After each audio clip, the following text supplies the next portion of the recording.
Welcome back to my Bangla blog channels. কেমন আছো তোমরা সবাই? আশা করছি খুব ভালো আছো। আর আমরা একদম ভালো নেই, কেননা এত বৃষ্টি হয়েছে, জল তো একদম আমাদের বারান্দা অবধি হয়ে গেছে। সকালে ঘুম থেকে উঠে খুব ভোরবেলা উঠেছিলাম, উঠে দেখি জল, ভাগ্যিস ঘরে ঢুকে নাই, একটুকের জন্য ঘরে ঢুকে নাই। কিন্তু কালকে রাত্রেও আমরা, এত বৃষ্টি হয়েছে, কালকে রাত্রেও আমরা সব জিনিসগুলো প্যাক করে রেখেছি। উপরে উঠাইনি, কিন্তু প্যাক করে রেখে দিয়েছি। জল ঢুকলেই উপরে উঠে যাবে, কারণ লাস্ট 3 বছর আগে ফ্লাডে এত কষ্ট হয়েছে, জলের মধ্যে দিয়ে আমরা জিনিস গুছিয়েছি, কত জিনিসটা নষ্ট হয়েছে এখন বলার উপায় নেই। তো এখন সব জিনিসগুলো এমন জল দেখছি, এখন মনে তো হচ্ছে যা যা গুছিয়েছিলাম সব উপরে রেখে আসতে হবে। তার মধ্যে আজকে ষষ্ঠী, কিছু রান্না বান্না কাজকর্ম কিছু হয়নি, তার মধ্যে আমার শরীরটাও বেশি ভালো না, একটু সর্দিও লেগেছে। তো চলো আজকে দিনটাকে শুরু করি, দেখি কেমন হয়, ষষ্ঠী করতে পারি কি না। তো চলো। মাম্মাকে স্নান টান করিয়ে নতুন ড্রেসও পরিয়ে দিয়েছিলাম, ওর বাবা এটা দিয়েছিল। আর বাইরের অবস্থা তোমাদেরকে দেখায়, এই যে দেখো, এই যে উঠানে এখন জল, সকালে উঠে তো বারান্দা অব্দি পুরো জল ছিল, পুরো জল। দেখো এই যে বারান্দাটা আছে আমাদের, তোমাকে দেখাবো, এই বারান্দা অব্দি, এই যে দেখতে পাই সাদা রঙের কাপড়টা, এই পর্যন্ত পুরো জল ছিল।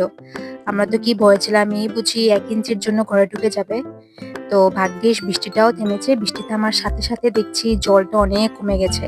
আর কয়েক ঘন্টা বৃষ্টি বন্ধ থাকলে তো গেটের বাইরেই চলে যাবে। তো যাই হোক, এই যে মাম্মাকে ষষ্ঠীও দিয়ে দিলাম। ভালো সময় ছিল, 12:30 থেকে 1:45 অবধি। তো তখন 1:30টার দিকে আমরা ষষ্ঠী দিয়ে দিয়েছিলাম। তো ঘরে যা আছে, কিছু ফল টল তো কিছু আনা হয়নি, সবজির বাজার তো কিছু করা হয়নি, সব দিকে তো জল। তো ঘরে যা ছিল সেটা দিয়ে অল্প স্বল্প করে মাম্মাকে ষষ্ঠীটা দেওয়া হলো। আর ড্রেসটা অবশ্য আগেই কিনে রেখেছিলাম, ভাগ্যিস অনলাইন থেকে কিনে রেখেছিলাম, তো দিতে পেরেছি। তো এক এক করে সবাই মাম্মাকে দিয়েছিল, আমিও দিয়েছিলাম, মাও দিল, ও পিপিও দিল, সবাই ওকে গিফট দিল। তারপর মান্না ওকে দিয়ে দিল। খুব খুশি হয়েছে, পুতুল টুতুল খেলনা টেলনা পেলেও বেশি খুশি হয়। তারপর তো সময়ের মধ্যে আমরাও বসে গেছিলাম, আমাদেরকেও যা ছিল ঘরে সেটা দিয়ে সাট করা হয়েছে। আর কি করবো, চারিদিকে এত জল, তাও যে করা হয়েছে। প্রথমে ভাবছিলাম করাই হবে না, তারপরে একটু যখন জল কমেছে তো মনটা একটু, সবার একটু খুশি হয়েছে, তাই আমি না তাহলে ষষ্ঠীটা একটু করিয়ে দিই। তারপরে ওর বাবা বলেছে যে রান্না বান্না করতে হবে না, দেরি যখন হয়ে গেছে, তখন প্রায় 1:45 এরকম বেজে গেছে, রান্না করতে হবে না, বাইরে থেকেই তাহলে অর্ডার দিয়ে দিই। রান্না বান্না যখন নেই তো সেই টেনশনটাও নেই যে রান্না বান্না। আর এই ড্রেসটা আমি দিয়েছিলাম, অনলাইন থেকে দিয়েছিলাম, সিম্পলের মধ্যে, যাতে ও ড্যান্স স্কুলে টুলে পরে যেতে পারে। আর এটা ওর পিপি দিয়েছিল, এটা ফুল প্যান্টের মতো, বেশ সুন্দর হয়েছে। আর এই পুতুলটা দিয়েছিল মান্না ওকে। তারপর তো খাবারও চলে এসেছিল, অর্ডার দেওয়ার 10 মিনিটের মধ্যে খাবার চলে এসেছিল।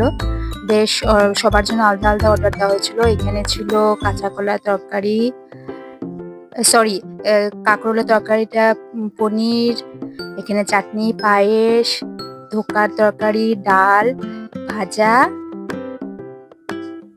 বেশ অনেক রকমের আইটেম ছিল।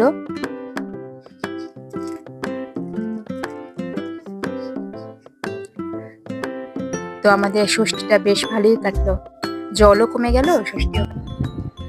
থ্যাংক গড, বৃষ্টিও কমেছে, অনেকক্ষণ ধরে দেখছি বৃষ্টিও কমে গেছে, আর জলও অনেকটা চলে গেছে। পুরো বারান্দা অব্দি এসেছিও, দেখেছিলাম বারান্দার পর থেকে উঠান, এখন উঠান থেকে অনেকটা আধা উঠান হয়ে গেছে। এখন আর কয়েক ঘন্টা গেলে হয়তো একদম গেটের বাইরেই চলে যাবে জল। তো থ্যাঙ্কস, আমরা ভাগ্যিস কিছু জিনিস উঠাইনি উপরে।